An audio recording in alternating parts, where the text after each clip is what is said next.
नमस्कार, राष्ट्रपोस्ट से मैं पवन केसवानी।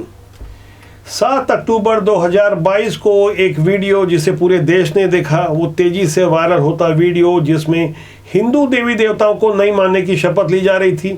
ये शपथ दिलवाने वाले कार्यक्रम में जिम्मेदार मंत्री राजेंद्र पाल गौतम थे, जो कि आम आदमी पार्टी के एक जिम्मेदार मंत्री थे।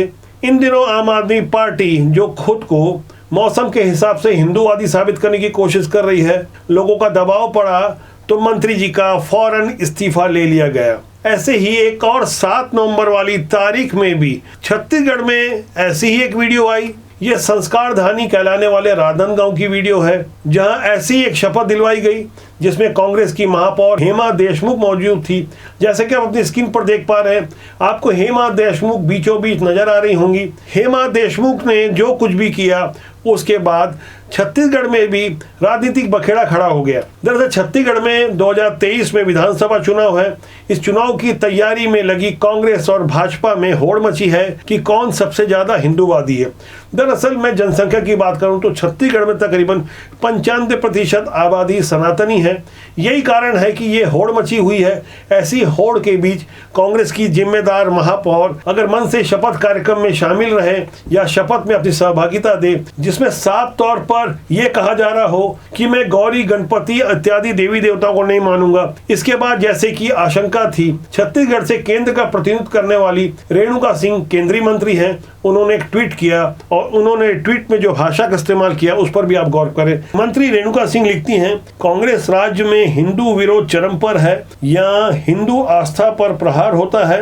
कांग्रेस महापौर हिंदू धर्म विरोधी शपथ ले रही हैं।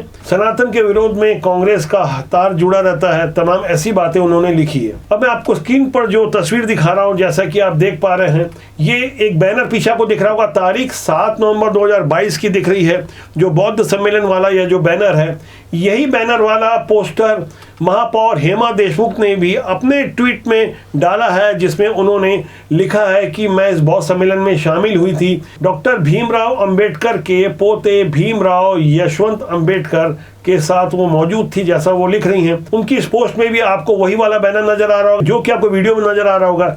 मैं गौरी, गणपति इत्यादि हिंदू धर्म के किसी भी देवी देवता को नहीं मानूंगा और ना ही उनकी कभी पूजा करूंगा। मैं इस बात पर कभी विश्वास नहीं करूंगा कि ईश्वर ने कभी अवतार लिया है। इस वीडियो और फोटो से जाहिर होता है कि कांग्रेस की जिम्मेदार महापौर इस कार्यक्रम में मौजूद थी। यहाँ अब कांग्रेस की ओर से सफाई आने लगी तो वहीं हिंदूवादी भी सड़कों पर उतर आए। राजनांदगांव में राजपूत और वैष्णव समाज के लोग सड़कों पर उतर आए। उन्होंने मांग की कि तमाम ऐसे लोग जो कि मंच पर मौजूद थे, जिम्मेदार पदों पर हैं, उन्हें पद से हटाया जाए। एक और नाम आता है विवेक वासनिक, जो कि राजगामी संपदा के अध्यक्ष हैं, इन्हें भी हटाने की मांग हुई।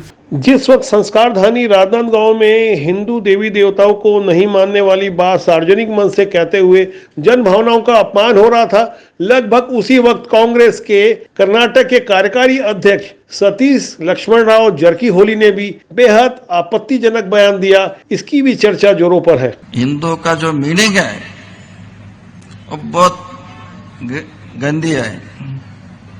हिंदू शब्द कहां से आ गया? ये हमारा है? पर्शियन का है। पर्शियन का है ईरान, इराक, कजाकिस्तान, उज्बेकिस्तान। फिर भारत का उधर का क्या संबंध है? फिर आपका कैसा होगा हिंदू? फिर आपको इतने उसको ऊपर बिठा के क्यों आप जा रहे हैं? आपका नहीं है वो शब्द। फिर उसका मीनिंग आपको समझ में आ गया तो आपके अब शर्म आ जाएंगे। हिंदू का जो मीनिंग है वो बहुत गंदी है।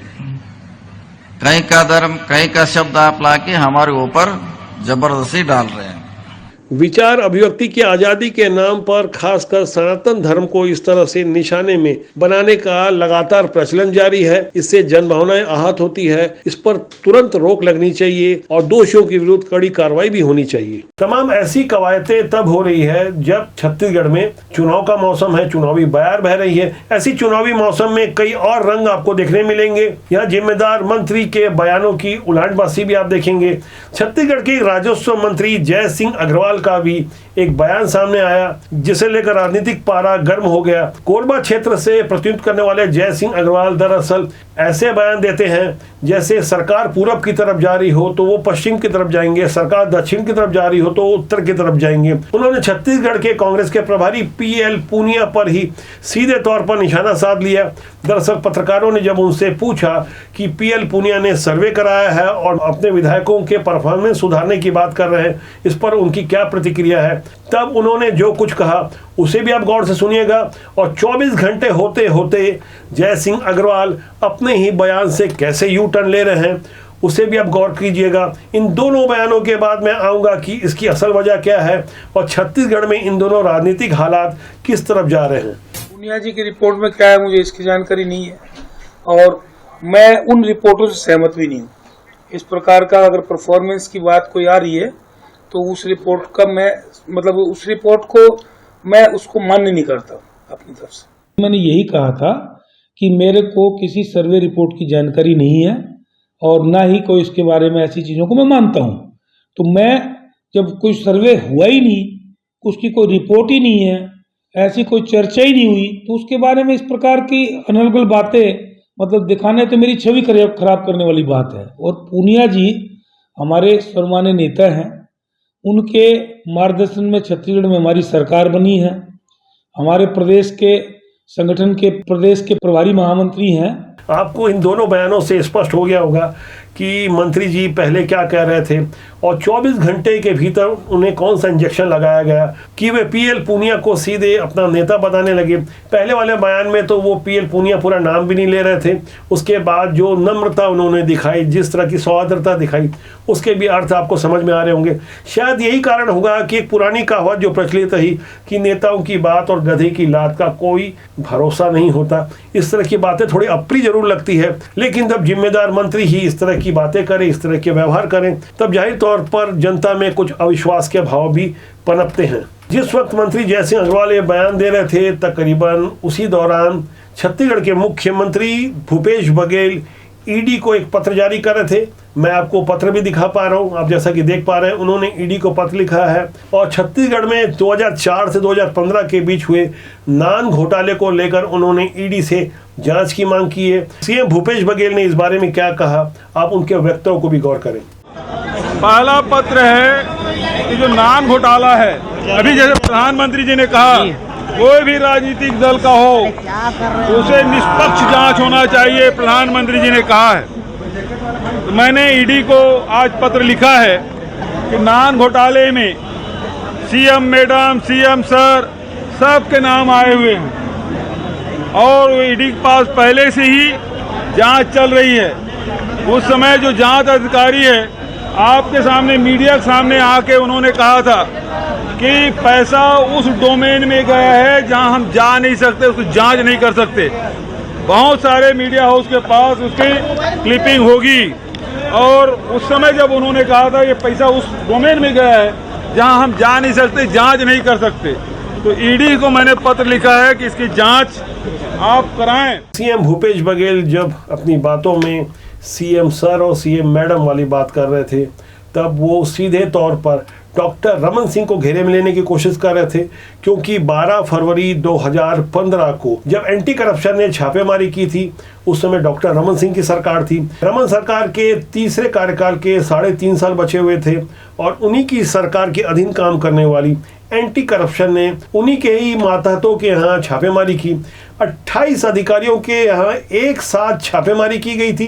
करोड़ों की हेराफेरी का पता चला था और एक लाल डायरी की चर्चा बार बार होती रही। उस दौरान शिव शंकर भट्ट समेत अन्य 27 लोगों के विरुद्ध मुकदमा चलाने की मंजूरी दी गई, जिसमें अध्यक्ष और एमडी भी लपेटे में आए। हालांकि 2018 में जब सरकार बदल गई 17 दिसंबर 2018 के बाद से मौजूदा भूपेश सरकार ने एक एसआईटी के गठन की अनुमति दी। एसआईटी ने अपनी कार्रवाई शुरू की और वरिष्ठ पुलिस अधिकारी आईएएस मुकेश गुप्ता और रजनेश सिंह नप गए, उन्हें निलंबित कर दिया गया, उनके खिलाफ एफआईआर दर्ज हो गई। अपनी गिरफ्तारी से बचने के लिए उन्हें सुप्रीम कोर्ट तक जाना पड़ा। तमाम ऐसे हालात निर्मित हो गए जिसमें डॉक्टर रमन सिंह और उनके परिवार समेत तमाम लोगों पर बार बार हमले होने लगे। यही कारण है कि सीएम भूपेश बघेल अब जब डॉक्टर रमन सिंह का बिना नाम लिए सीएम सर और सीएम मैडम वाली बात कर रहे हैं, तब उसके भी गहरे राजनीतिक मायने निकाले जा रहे हैं। दरअसल मौजूदा कांग्रेस सरकार के लिए सबसे ज्यादा अनुकूलित वातावरण राजनीति का तब बनता है जब वो डॉक्टर रमन सिंह पर हमला करे, क्योंकि जिस तरह से यहाँ पर जाति का समीकरण के आधार पर राजनीति हो रही है, वहाँ डॉक्टर रमन सिंह को फोकस करने में फायदा कई तरह से होता है, कई तरह के राजनीतिक फायदे होते हैं। शायद यही कारण रहा होगा कि छत्तीसगढ़ के मौजूदा रणनीतिकारों ने आगामी 2023 के चुनाव के लिए किसी चेहरे पर चुनाव नहीं लड़ने का निश्चय किया है। लेकिन डॉक्टर रमन सिंह जिस तरह से खुद को प्रोजेक्ट कर पा रहे हैं, चूंकि 15 साल मुख्यमंत्री रहे, जाहिर तौर पर वो मीडिया से मुखातिब होते रहेंगे, अपनी बातें रखेंगे। लेकिन कांग्रेस की ओर से बार बार 15 साल के कार्यों का हिसाब मांगना कहीं ना कहीं भारतीय जनता पार्टी को बैकफुट पर ला खड़ा करता है, और खासकर नान वाले इस घोटाले के मामले पर। हालांकि डॉक्टर रमन सिंह ने इस पर ट्वीट किया है। उन्होंने सीएम भूपेश बघेल की ईडी वाली चिट्ठी पर लिखा है, मुख्यमंत्री भूपेश बघेल जी, आखिर कब तक मुद्दों से पलटकर गुलाटी मारते रहोगे? जब भ्रष्ट अधिकारियों पर कार्रवाई हो तब तो ईडी की विश्वसनीयता पर प्रश्न उठाने लगते हो। आज उसी ईडी को पत्र लिखकर नान चिटफंड की जांच का आग्रह कर रहे हो। कभी तो अपनी कथनी करनी स्पष्ट रखिए, सत्य से इतना भय क्यों? पूर्व सीएम और भाजपा के मौजूदा राष्ट्रीय उपाध्यक्ष के इस ट्वीट से इतना तो जाहिर होता है कि वे ईडी वाली जांच की मांग से नाखुश हैं या असहमत हैं, वरना वे साफ तौर पर लिखते हैं कि मैं ईडी जांच का स्वागत करता हूं। सीएम भूपेश बघेल को ऐसा पहले लिखना था, वे ऐसा भी लिख सकते थे, लेकिन उन्होंने ऐसा नहीं किया। यूं तो राजनीति में नूरा कुश्ती के आरोप लगते हैं कि किस तरह से शूडो फाइटिंग होती है, नेता सब आपस में मिले रहते हैं और उनके लिए कहा जाता है कि हमाम में सब नंगे हैं, यानी कथनी और करनी में फर्क रहता है। राजनीति में खत्म होती शुचिता के कारण जनता का विश्वास भी नेताओं से उड़ जाता है। जिस तरह से एक चपरासी की नौकरी के लिए साफ सुथरे चेहरे, ग्रेजुएशन और अच्छी खासी प्रोफाइल के अलावा पुलिस से भी वेरिफिकेशन मांगा जाता है, उनके चरित्र के प्रमाण पत्र को लिया जाता है, लेकिन दुर्भाग्य से हमारे सिस्टम में राजनेताओं के लिए यह पैमाना नहीं होता। वे जेल में रहकर भी चुनाव लड़ सकते हैं लेकिन वोट नहीं दे सकते। ऐसे तमाम विरोधाभासों से जब आवाजें उठती हैं, सोशल मीडिया का दौर है, जनता खुलकर अपनी बात रखती है।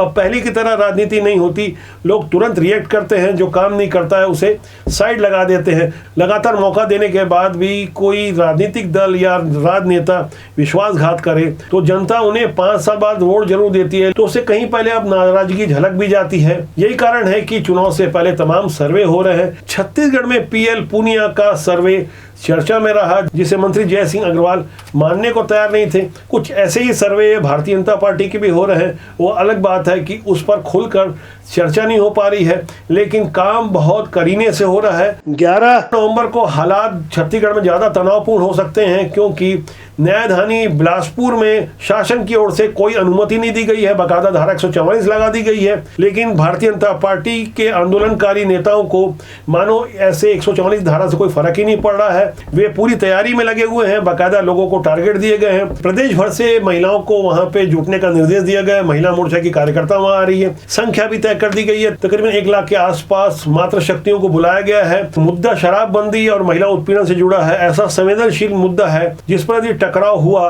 तो भारतीय जनता पार्टी दोनों ही परिस्थिति में विन विन की पोजीशन में रहेगी। वहां से भाजपा को कहने का मौका मिल जाएगा कि हम अपनी बात शांतिपूर्ण तरीके से रख रहे थे, लेकिन दमन के दम पर हमें दबाने की कोशिश हो रही है। दरअसल सिस्टम में बैठे हुए लोगों पर ही ज्यादा आक्षेप लगता है। विपक्ष को हमला करने का मौका अपेक्षाकृत हमेशा से ज्यादा ही मिलता है। जब बात शराब की हो रही है तब मैं आपको छत्तीसगढ़ के 2 इलाकों से मिलने वाले शराब की बोतलों की फोटो दिखा रहा हूं। ये कोरबा की एक तस्वीर है, जहां से पिछले हफ्ते किसी व्यक्ति ने सील पैक देसी शराब की बोतल खरीदी, और जैसा कि आप देख पा रहे हैं इसमें आपको साफ तौर पर मरा हुआ मेढक नजर आ रहा होगा। ये दूसरी तस्वीर है जांजगीर चांपा के पामगढ़ इलाके की, जहां से एक और मदिरा प्रेमी ने अपने साथियों के साथ देसी शराब की बोतल लेने के बाद जैसे ही वो ढक्कन खोलकर वहीं पीने लगा तो आपको मरा हुआ करे साफ नजर आ रहा होगा। दावा किया जा रहा है कि सरकारी शराब दुकानों से खरीदी गई इन बोतलों में मरे हुए मेढक और मरे हुए सांप का क्या काम। लोग यहाँ व्यंग कस रहे हैं, सोशल मीडिया का दौर है, अपनी बातें रख रहे हैं कि शराब के साथ चखना फ्री। इस पर आपका क्या कहना है कमेंट बॉक्स में जाके जरूर लिखिएगा। राजनीतिक सूचीतर के लिए राष्ट्रबोध लगातार कार्यरत है। मुद्दा शराब जुड़ा हुआ आम जन सरोकार वाला हो या राजनीति की सूचिता का, तमाम ऐसी बातें जो जनता से जुड़ी हुई हो, जो राष्ट्र से जुड़ी हो। राष्ट्रबोध का सूत्र वाक्य है राष्ट्र सर्वोपरि, इसलिए हम चाहेंगे कि आप हमारे साथ हमेशा बने रहें। सब्सक्राइब करना ना भूलें, कमेंट बॉक्स पे जाके अपना मार्गदर्शन देंगे, तब हमें और ज़्यादा मजबूती मिलेगी। नमस्कार।